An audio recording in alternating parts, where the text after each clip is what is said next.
Will Pete Hegseth and his mom convince key Republican senators that he's a changed man? Donald Trump is standing by his choice for Secretary of Defense, but is there an expiration date on this nomination? Tonight, the nonstop drama around Trump's cabinet picks as a former Republican standard-bearer says goodbye to Washington. Next.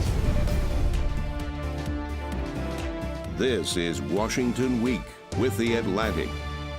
Corporate funding provided by Consumer Cellular. Additional funding is provided by Koo and Patricia Ewan through the Ewan Foundation, committed to bridging cultural differences in our communities. Sandra and Carl DeLay Magnuson, Rose Herschel and Andy Shreves, Robert and Susan Rosenbaum, the Corporation for Public Broadcasting, and by contributions to your PBS station from viewers like you. Thank you. Once again, from the David M. Rubenstein studio at WETA in Washington, Editor-in-Chief of The Atlantic and moderator, Jeffrey Goldberg. Good evening and welcome to Washington Week.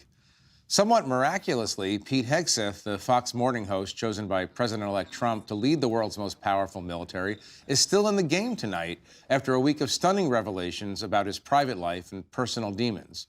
The drama around Hegseth has diverted attention from Trump's choice to run the FBI, Kash Patel, the most loyal of loyalists, who appears ready to use his power to prosecute Trump's enemies. Joining me tonight to discuss all this, McKay Coppins, my colleague and a staff writer at The Atlantic. He's also the author of Romney, A Reckoning. Jane Mayer is a staff writer at The New Yorker. And Tarini Parti is a national politics reporter for The Wall Street Journal. Thank you all for joining me tonight. I appreciate it. Let's start with the Washington that was. This week, Mitt Romney said goodbye to the Senate. There are some today who would tear at our unity, who would replace love with hate, who deride our foundation of virtue, or who debase the values upon which the blessings of heaven depend. I will leave this chamber with a sense of achievement, but in truth, I will also leave with the recognition that I did not achieve everything I'd hoped. McKay, you're Romney's biographer. What was his last week like for him in a Senate where he has actually very few friends in his own party? I think it really underscored just how much he's leaving Washington almost worse off than he found it. And I don't think it's his own fault, but you have to remember when he ran for Senate in 2018, it was in the early years of Trump's first term, and there was still space in the party for Trump critics like him. And he had this strong belief that he could get to the Senate and steer the Republican Party away from what he considered the toxic elements of Trumpism. And he got to the Senate, very quickly learned that all the political incentives flowed in the opposite direction, that while many of his colleagues would privately say that they agreed with him, they wouldn't join him publicly. And he kind of became this lone voice in the wilderness. And I think that this last week, as the Senate is fighting over these, by many accounts, pretty extreme nominees for Trump's second term, it really shows just how much his project kind of failed to save the Republican Party. I'm really struck by the fact, and this was something that Senator Romney said to you. Well, you tell us what Senator Romney said to you about J.D. Vance, the vice president-elect of the United States. Yeah, well, at the time when I was writing my book, I was talking to him about J.D. Vance, who was then running for Senate. And he was kind of in the midst of his MAGA makeover, remaking his public persona, becoming much more belligerent and controversial and towing the Trump line. And Romney actually said to me, it would be hard for me to disrespect somebody more than J.D. Vance. Yeah, and now, Tarini, we're watching Romney leave and J.D. Vance about to be sworn in as Vice President of the United States. The Republican Party in Washington, wholly owned subsidiary of Donald Trump. Is that fair at this point? More than any time, even in the first term? Definitely. I mean, it is Trump's party, and there is going to be this big vacuum that Romney's leaving behind, and it'll be a test for Senate Republicans to see if there's going to be anyone willing to get even close to filling that vacuum. It seems unlikely. There are a few senators who have expressed some concerns about some of the nominations that Trump has put forward, but the type of, not just vocal criticism of Trump, but the fact that Romney, voted to impeach him twice, taking that extra step, I think we'll see very few Republicans making those moves. Jane, how big a variable, and I want to get to Pete Hegseth in a second, but how big a variable is this idea of a newly liberated Mitch McConnell, not in leadership anymore, obviously in the twilight years of his Senate career? How likely does it seem to you, as a veteran Washington observer, that he's going to be unleashed and play not the Romney role or the Liz Cheney role, but play more of a role of saying, that's too much, we're not doing that? Well, I actually got a chance to talk to him about it recently, and he was looking very happy at the idea that he is liberated and that he can push back a little bit more, he thinks, against Trump. And as you know, I mean... Certainly they don't like each other. Trump calls him the old crow. I think that's what his nickname is. So that's an insult. I just want to be clear. And, I mean, and one of the things that McConnell has said recently is that absolutely there will be no recess appointments. As you know, Trump has said he was going to put his people in recess appointments, skip the role of the Senate, which is, to advise and consent and have confirmation hearings. Trump thought he could just do away with that, and McConnell has said there will be no recess appointments. Right. So, I mean, it might be somewhat satisfying, weirdly satisfying. They're somewhat satisfying. at each other, but, but the truth is, I mean, well, we'll talk about these nominees. I mean, really, what we're looking at is a test of the Senate's power, really. Right. Well, let's move to Pete Hegseth, the highly unorthodox, which is a nice euphemism, highly unorthodox nominee for Defense Secretary, still in the game as we talk. Here's what Donald Trump just told Kristen Welker about Hegseth's alcohol issues. Let's just watch this for a second. How concerned are you that the person who you picked for this top job at the Defense Department, at least according to those who've worked with him, has struggled with drinking? But I've spoken to people that know him very well, and they say he does not have a drinking problem. Well, that doesn't clear you, obviously. I mean, there's been a lot of reporting and a lot of testimony about the drinking. Jane, you've done a great deal of the original reporting on Hegseth's troubles, reporting, I should note, that's been confirmed by numerous other reporters subsequent to your reporting. Here's a bit of what you wrote about a report from a veterans group, Concerned Veterans for America, about some of his problems when he was at that group. The detailed 7-page report, which was compiled by multiple former CVA employees and sent to the organization's senior management in February 2015, states that at one point, Hegseth had to be restrained while drunk from joining the dancers on the stage of a Louisiana strip club where he had brought his team. So, Jane, can you spend a little while talking about what you discovered and how it fits in to the broader concerns about Hegseth's character and qualifications for this job? I mean, what this is a whistleblower report by, as you say, a number of employees who worked in a veterans group in the years, I guess it's 2013 through about 2016. Those years are recounted in this report.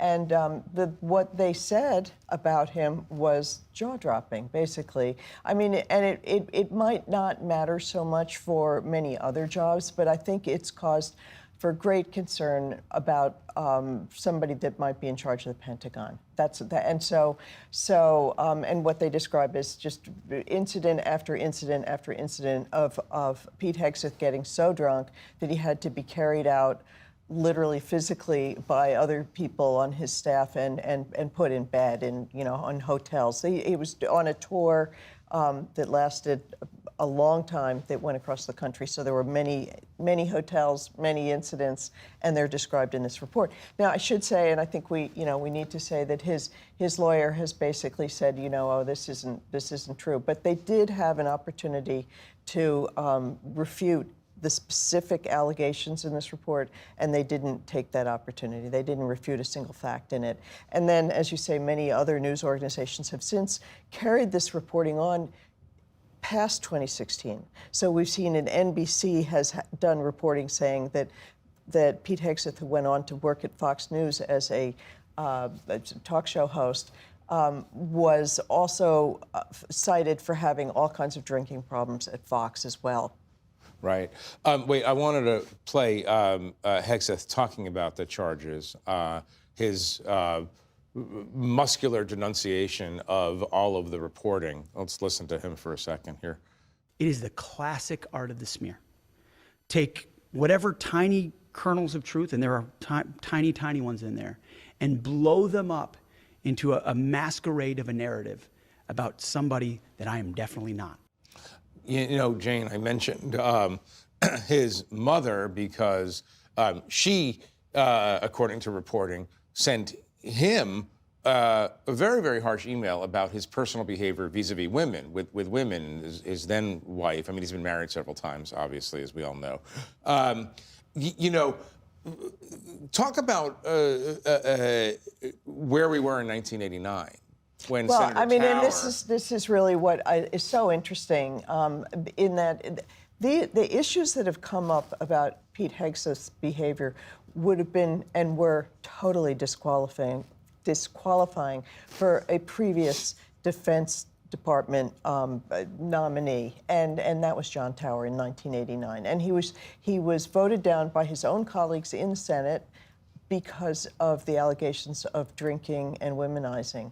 And really the descriptions, I actually spoke to somebody who was involved in that this week, the descriptions of his behavior were mild compared with what these people are saying about Pete Hegseth. I mean, Pete Hegseth has, what got me going on this story in the first place is he has been charged with, he's been accused of raping a woman. Right. And then there was a police report, and filed. no criminal charges were filed. There was an investigation done, but she accused him of raping her, and then he basically, in a civil settlement, paid her to sign a non-disclosure agreement and keep this under wraps, and none of that was disclosed to the Trump transition.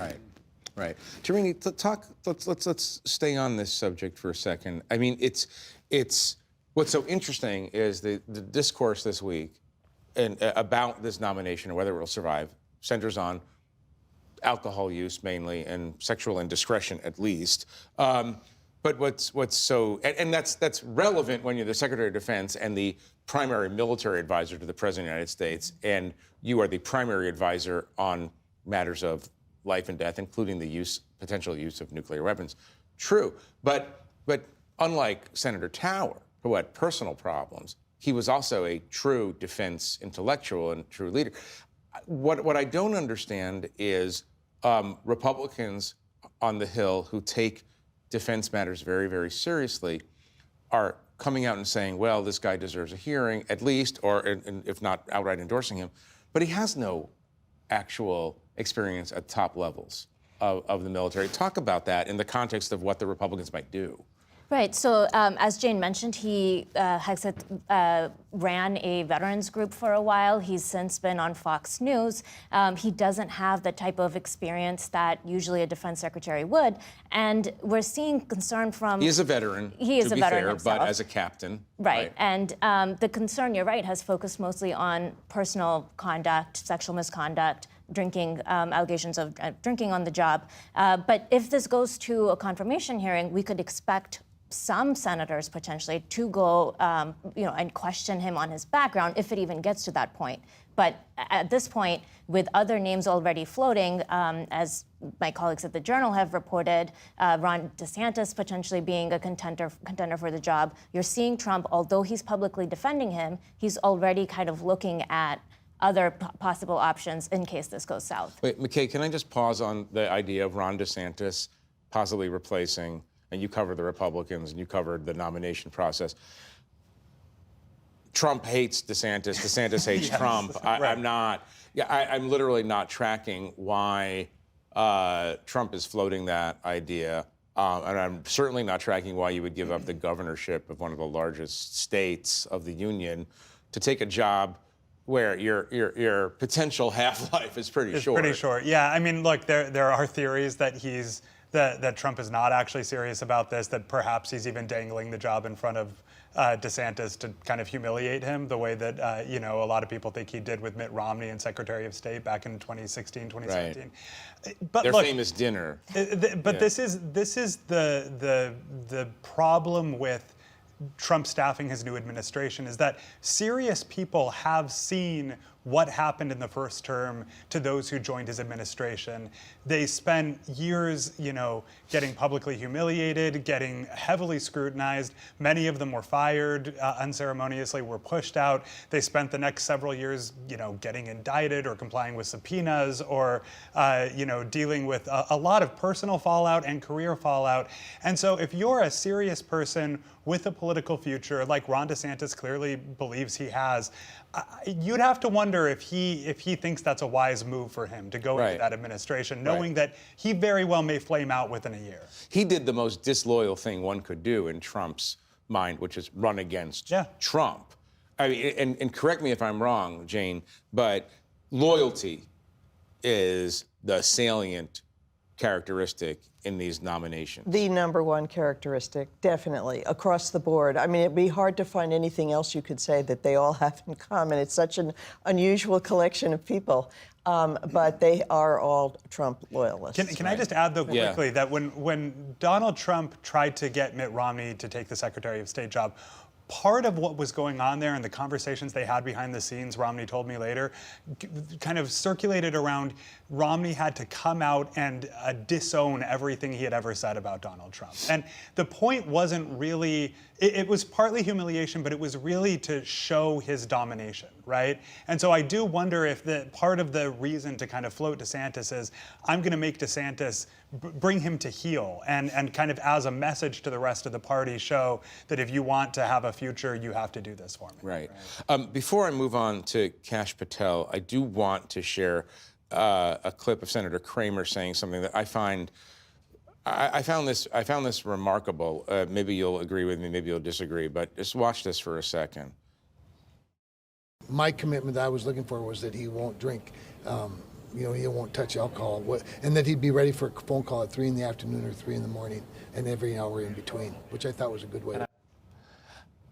I'm staying on this point because it seems borderline irresponsible to assume that somebody who has an alcohol problem can suddenly clean up in a very, very high pressure job. And I guess I'm just confessing that I find this a bit unreal. I mean, you're not alone. I mean, this is the issue from what I've been able to tell that Republican senators have. But they were much less concerned about the sexual assault allegations, maybe less concerned about the fact that he's not ever managed an organization well before, but they are concerned about the drinking. I mean, and everybody could see the risk. As they should be. As they should be, well, right. Trump himself does not drink.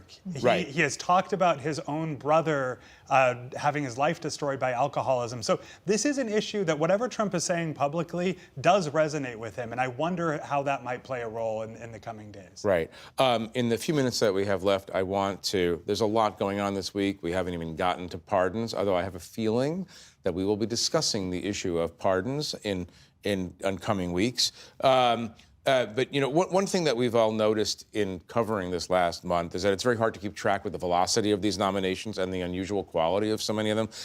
Matt Gaetz, obviously, and he withdrew from consideration as Attorney General. And while he was in the hunt for that job, it diverted attention from Hegseth. And now Hegseth, in my opinion, is diverting attention from Kash Patel, who is nominated on the Saturday night of Thanksgiving, probably just to make reporters work Saturday night. It was I found that amusing. The reporters on your staff probably less. I guess they didn't find it that amusing. It's not getting the level of scrutiny because of the Hegseth conversation. Tarini, talk about the unusual qualities of the Kash Patel. Yeah, Kash idea. Patel is actually someone who Trump's own advisors told him not to nominate for this position. They advised him to go with sort of a more usual Republican, and he went against them and just wanted a loyal figure. This is someone who has said he is against, he's going to go after the deep state. He has an enemies list. He's going to go after reporters. So the fact that Republicans aren't yet really raising any concerns about him and are so focused on Hegseth, I mean, we'll see if that continues. But for now, it seems that all the scrutiny is on one candidate, and it's not just Kash Patel. It's Tulsi Gabbard. It's RFK Jr. There's so many others who could face similar scrutiny. Right. And Jane, this does relate to pardons. The idea that Joe Biden might prospectively pardon people who are on lists made of Trump's enemies by people including Kash Patel. I mean, he was one of the people who organizes these. Talk about that for a second. Kash Patel has a list. He has a book that he wrote called, I think it's Gangsta Government or Government Gangsters, and it includes an appendix of 60 people that he considers the enemies, his enemies, and enemies of the state. And so there's basically a playbook that's been laid out of people that he wants to go after, and it's extensive. Everybody from Hillary Clinton to Liz Cheney to it just goes on and on and on. And basically, I guess Biden is looking at this from what we understand and saying, why should we just let these people go be prosecuted? On the other hand, Biden supposedly, when he ran, was going to be reinstating norms and traditions in Washington, and the integrity of the Justice Department, and just blanket pardons to such a big group of people prospectively has never been done. Right. McKay, last word to you on this. You've covered Donald Trump most of your professional life. I'm asking you to take a guess based on past performance. Will he be the retribution president come January 20th? Is this something that Democrats, the media, everyone else really has to worry about? I would say that it would not be far-fetched to worry about it. I think that Trump has shown a proclivity for vengeance. He has shown an obsessiveness about it. And while I think that there is also true that he's undisciplined and incompetent, I think that the people around him, if they're serious about it, they will make it happen. Well, obviously, more to come on that subject, but unfortunately, we need to leave it there for now. I want to thank our panelists for being here and for sharing their reporting. And to our viewers at home, thank you for joining us. Please visit theatlantic.com for McKay's recent article on NATO's concerns about the incoming Trump administration. I'm Jeffrey Goldberg. Good night from Washington.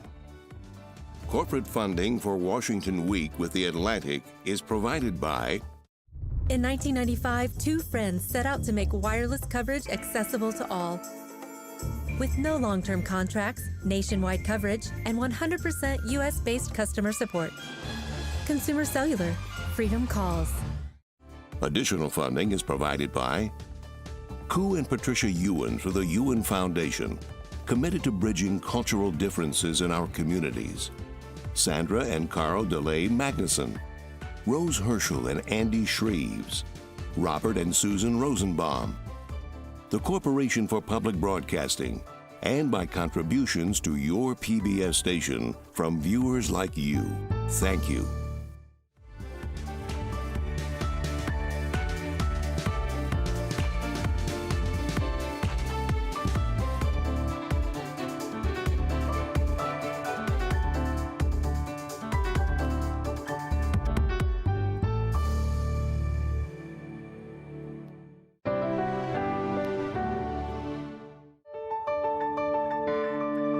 You're watching PBS.